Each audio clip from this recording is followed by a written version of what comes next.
So we've just been through a podcast which we're scrapping because as we came to the end of it, the latest news on Gerry Hutch, which we said we'd come back to, has landed, and quite shocking. This is news that Spanish officials have not only confirmed that he's been arrested, but that they're expecting to bring a group of people before the courts on charges relating to drug trafficking and human trafficking. Yeah. So it's a confusing kind of development now. Look, what we have heard is that this is an investigation into money laundering primarily, and that there was, we're talking about at least 10 homes raided in Lanzarote. It may be that there was other homes raided in the Canaries and other places like that. So they're now specifically saying, the Spanish police are saying, an individual known in the international press as the Monk. Mm. So it's the nickname is made it that far, has been arrested as part of this overall probe. Will I read out what we have? Yeah. Right, okay. So this is a press spokesman for the Canary Islands High Court of Justice saying today. So this is an official statement. This is not a source. No. With regards to the alleged international gang arrested in Lanzarote yesterday, October 23rd, the duty court in the Lanzarote capital, Arrecife, which is Court of Investigation number 2, confirms that searches have been carried out in homes in Lanzarote, on the mainland and in Ireland, and that a group of people whose number has not yet been determined have been arrested. Amongst them are an Irish citizen identified in the international press as the Monk. The proceedings are secret, and in the next few days they will be brought before the courts for crimes allegedly related to drug trafficking and human trafficking. Yeah. Their judicial status will be made public if approved by the relevant judicial authority when this occurs. Yeah. So, I mean, it's certainly the human trafficking is an odd thing to be thrown in there. Yeah. Now, it may well be that as part of this overall money laundering investigation, there are a number of other criminals involved in a sort of money laundering network. I mean, look, I've never heard anything about Gerry Hutch being involved in human trafficking. It would be a turn up for the books. The Hutch Organised Crime Group being linked to the drugs trade would absolutely not be a turn up for the books in the slightest. Mm-hmm. Look, we know that. But having said that, look, every grouping, that is at that level of organised crime, that they're being targeted by two countries, the police from two countries, from Spain and from Ireland. Like, organised crime groupings, when they get to that level, will get involved in anything that will bring in money. Exactly. And what you're seeing this is as well, like particularly in the logistical movement of so look, for example, we had obviously the great tragedy where 39 Vietnamese people were found dead in a truck. Mm. And once that investigation spread outwards, it spread all the way back into to if you want, or ordinary drug trafficking gangs, because these things are kind of outsourced, the logistical movement on trucks, and those people will take drugs, guns, people. Yeah. So I mean, that we have seen, and in actual fact, some of them that were caught up in that investigation were working and operating, Thomas Marr in particular. Yeah. I mean, Thomas Marr was arrested on foot of EncroChat, an EncroChat investigation, and it was discovered that he was linked to the transport of money and drugs. But he also had links to those who were transporting people, who were involved in those transporting of people. Now, Thomas Marr, I was told, was working for both the Kinahan and the Hutch organisations, despite the fact that they had kind of gone to war together. So there is all these, and they'll take money from anywhere. I mean, it is definitely not something you would ever have expected that Gerry the Monk Hutch would get caught up in an investigation into that. And as you say, yes, the drugs is definitely not overly surprising when it comes to the Hutch Organised Crime Gang. So what we know is that he's in custody. Yes. He's been arrested along with a group of other people. His home in Lanzarote and his home in Ireland have been searched. associates of his are also in custody. The amount of people arrested or being brought before the courts, the Spanish police say, is not yet determined. Yeah. And so there was 10 searches in total, okay? But I mean, that official statement from the High Court of Justice is something that is, it's a very determined statement, isn't it? And it's not like something that can be in any way ignored. The initial court hearings, by the way, in Spain will likely be held in privacy at first. Yeah, so what happens is, and we've actually just explained this in the last pod that will never be heard now. Because we'll go again. into it again. So obviously in Spain, what you have is a judicial-led prosecution. So in Ireland, the guards lead the prosecution.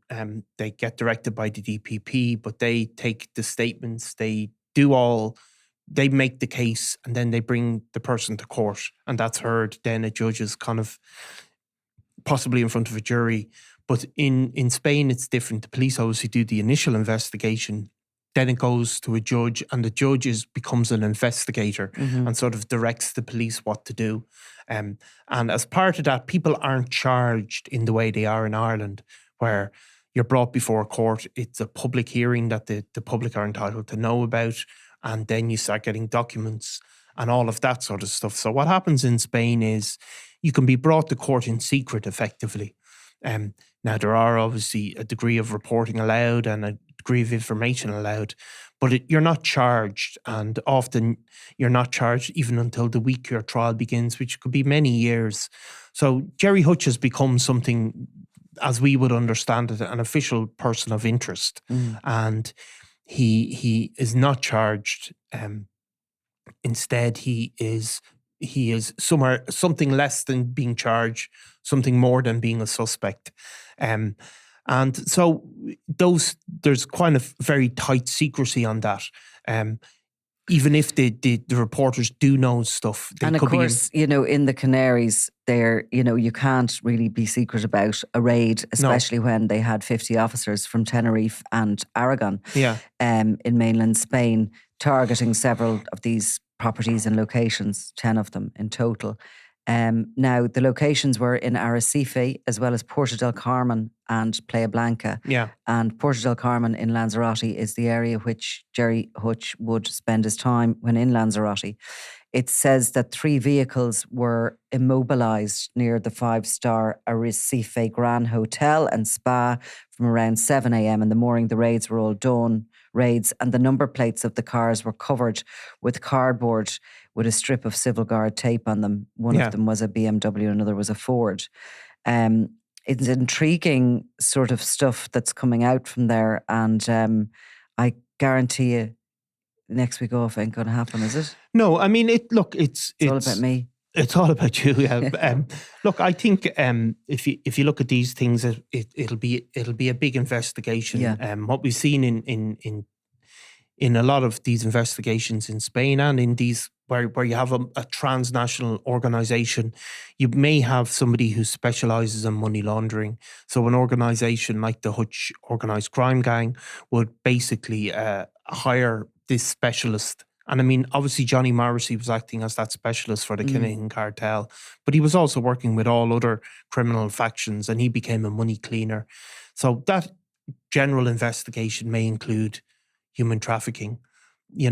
Gerry Hutch has not been charged with any human trafficking offences to our knowledge at this moment, but certainly the Spanish police are being really clear that is a feature of this broader investigation. Yeah. And I think it's really clear that it's it's curtains to the doll, isn't it, at this stage? It's curtains to the doll. When we did the podcast yesterday, I couldn't find the actual number, but what it was at that point was that Gerry Hutch was 6-1 to win a seat in Dublin Central, which meant if you put a tenner on, you get 60 quid. Yeah. So it would have been a long shot, but not a real long shot. And the odds of him actually running were 1-2. 1-2. So that shows that while not a favourite, he would have been up there in the mix at that point.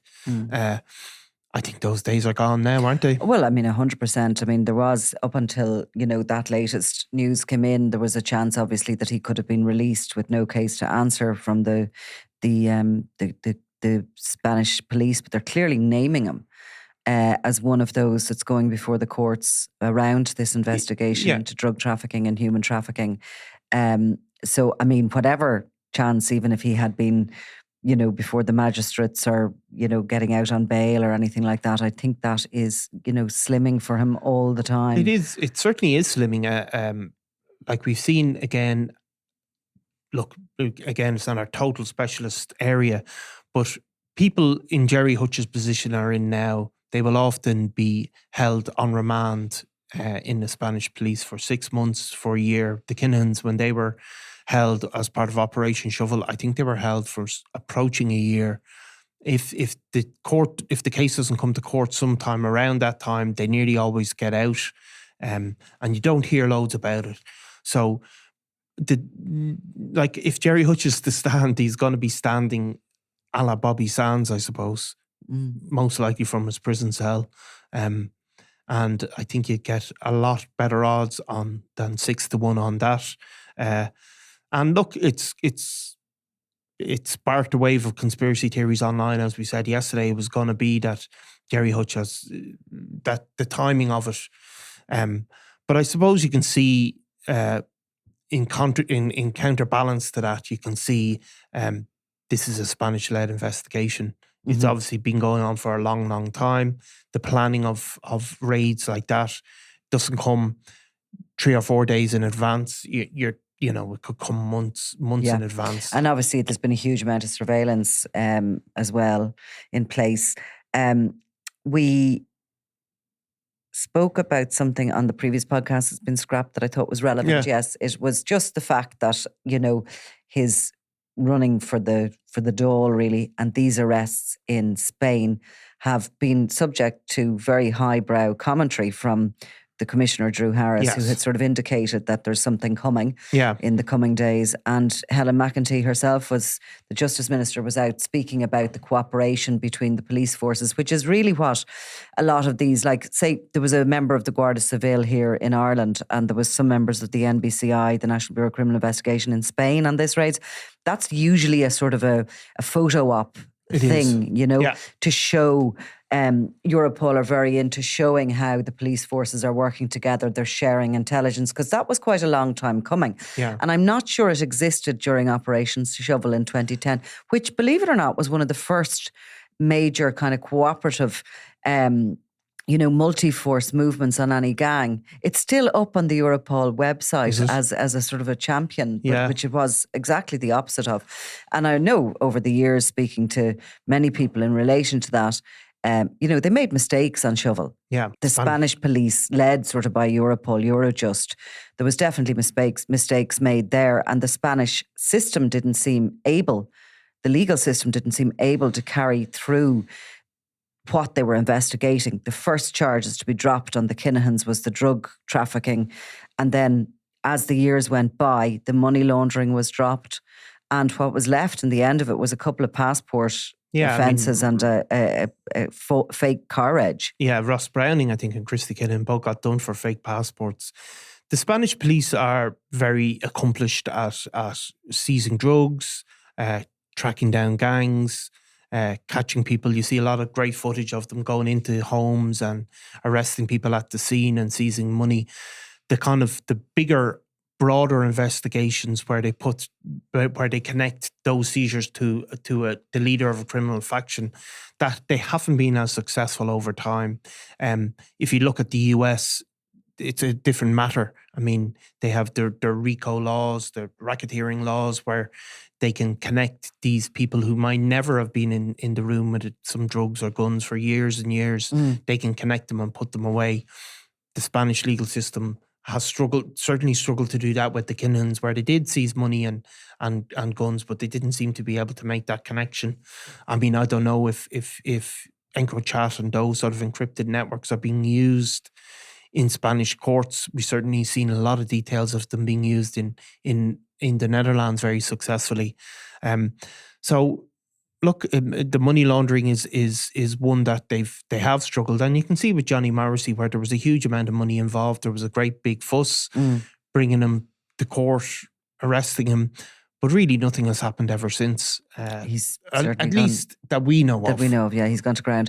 Right. Well, look, let's park it there because there's obviously more detail we need before we speak about this any further. But it's fair to say that it's unusual for such a sort of a highbrow public statement like that. I mean, as I said to you, that is an official statement from the judiciary. Yeah, look, and the that's High Court. They're the allegations that are being made. They're certainly certainly it's not unexpected from our perspective. But again, do you remember the Gilligan case? The Spanish were very, quick to release a lot of. The Spanish, if you do remember the Gilligan case, when he was, I don't think he served any day outside his few days, not long in prison. No, I think he had a couple of months in prison before he got his bail, and then he didn't get a sentence. No, he got a sort of a suspended sentence or time served. And he was obviously caught doing a kind of a racket, posting drugs to the UK. But the Spanish police came out with a very dramatic statement to us, which was that they believed they had found the gun which was used to kill Veronica Guerin, and that it was buried or hidden in the grounds of his villa in Spain. The Irish police were at the time a little bit sort of sceptical about that. They didn't believe that somebody like Gilligan would be anywhere near a gun that was used to murder a journalist. And of course, when the ballistics tests happened on the gun, it wasn't the gun. Yeah, look, it's a different system. In Ireland, you'll see the guards, and people will know this from seeing them on telly. I mean, they say as little as possible. Drew Harris was asked today, and he says very little, quite eloquently, but still says very little. The Spanish police tend to be a bit more dramatic in the statements they made. I mean, in the John Gilligan case, they put it out that this could be the gun, along with a picture of the gun. Yeah, and it certainly wasn't. So we don't know. They've obviously put out this allegation in regards to drug trafficking and human trafficking. It's yet to be proven, but they don't. Also, it has to be said that this looks like a very elaborate investigation rather than just picking up the usual suspects. So time will tell. Exactly. Right. We'll move on. Thanks, Nicola. I'm Nicola Tallant, and you're watching Crime World, a podcast about criminals, drugs and the underworld in Ireland and across the globe. Make sure you subscribe to our channel and turn on notifications so you can be the first to watch all our latest episodes. You can also listen wherever you get your podcasts.